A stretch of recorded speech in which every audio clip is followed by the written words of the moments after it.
Hello students, parents, associates and friends. Greetings from Global Degree Counselors.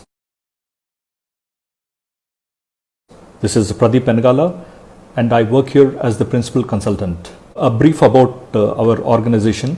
Global Degree Counselors, or GDC as we are popularly known in the student community. We are a 12-year-old organization based at Hyderabad and we are actively involved in overseas education services, immigration and visa services. In this video, I would like to explain to you in a very simplified manner the important changes made by the Canadian government, particularly the IRCC and also the Canadian institutions, both the colleges and universities.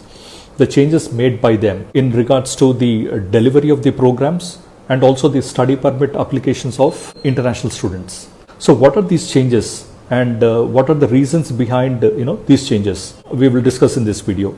As we all know, the Canadian government has always been very welcoming and very supportive of international students. As per some official estimates, there are about 640,000 international students who are studying in Canada right now, and they contribute about $22 billion revenue to the Canadian economy every year.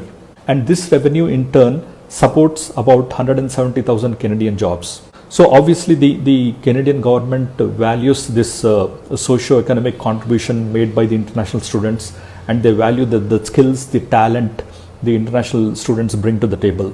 So the Canadian government has realized that the students are facing issues in this global COVID-19 crisis. So it has taken some steps to help the international students in this crisis. See, as you all know, the crisis has created a lot of uncertainty among the international students.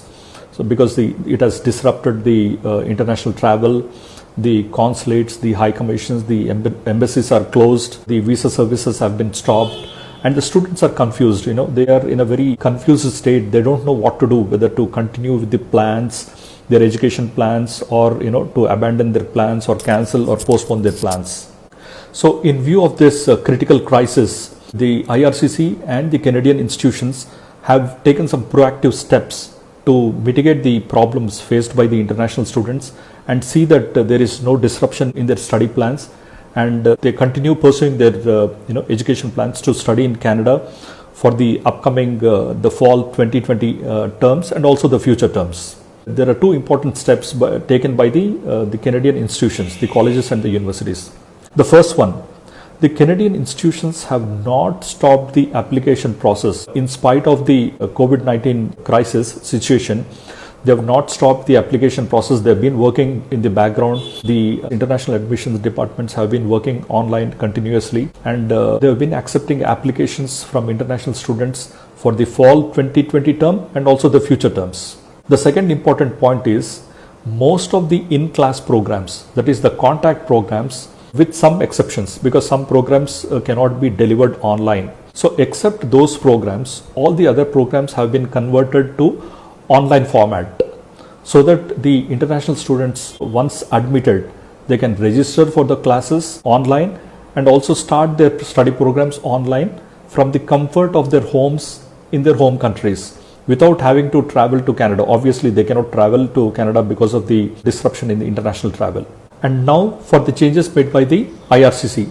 These are important. There are two important changes made by the IRCC.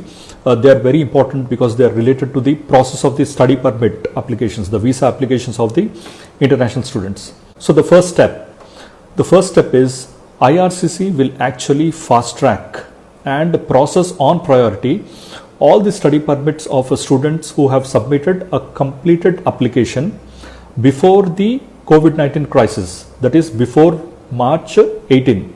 So all the study permit applications of students which have been submitted before March 18 and which are complete in all the respects, that is the study permit application has been submitted, all the required documents have been submitted, the medicals are done and the biometrics are done.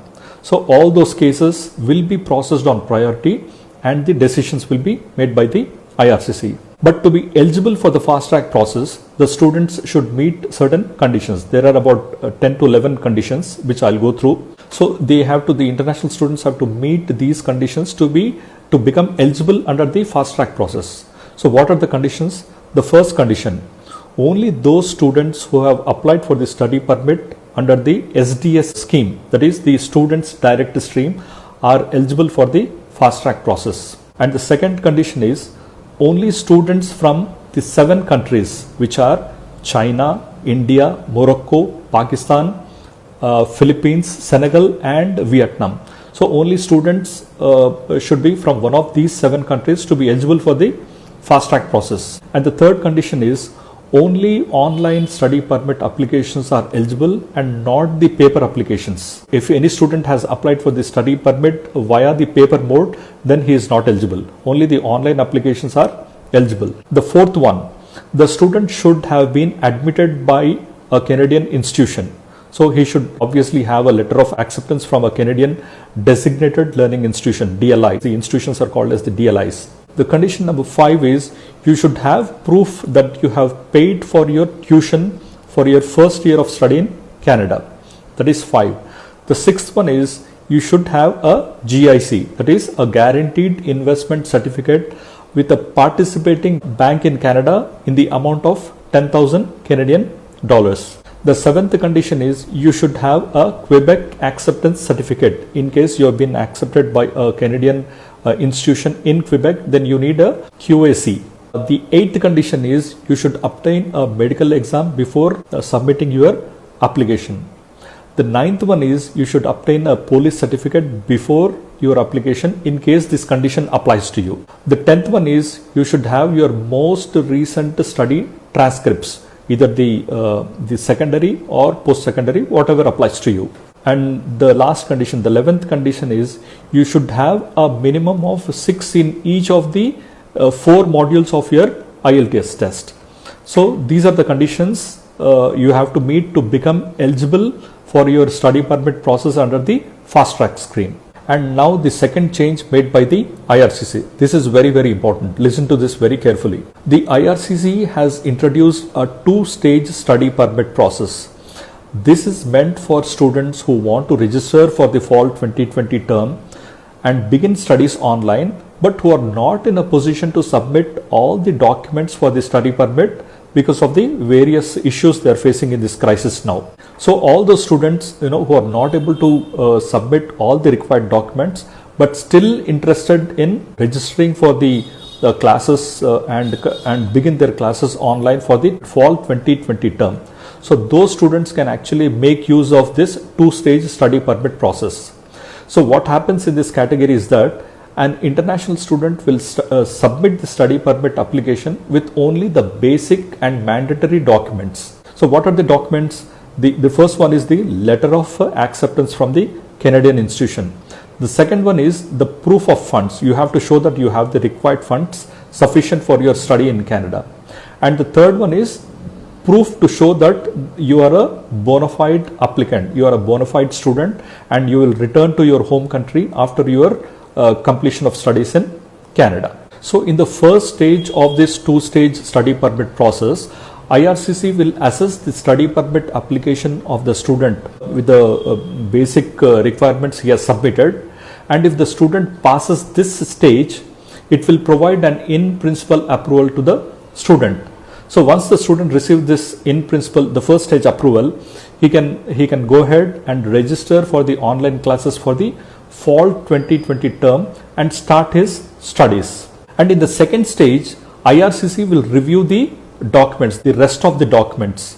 What are the rest of the documents? The medical examination, the police certificate, if it is applicable, and the biometrics. So once you submit these documents, the IRCC will review the documents and give the final decision. So the IRCC will assess these documents and gives the final decision, and upon receiving the final approval for their study permit, the students will be able to travel to Canada once the international travel resumes and continue their studies in Canada for the subsequent semesters. Okay, now let me summarize the benefits the international students would get from the changes made by the IRCC and the Canadian institutions. There are like 3 to 4 benefits.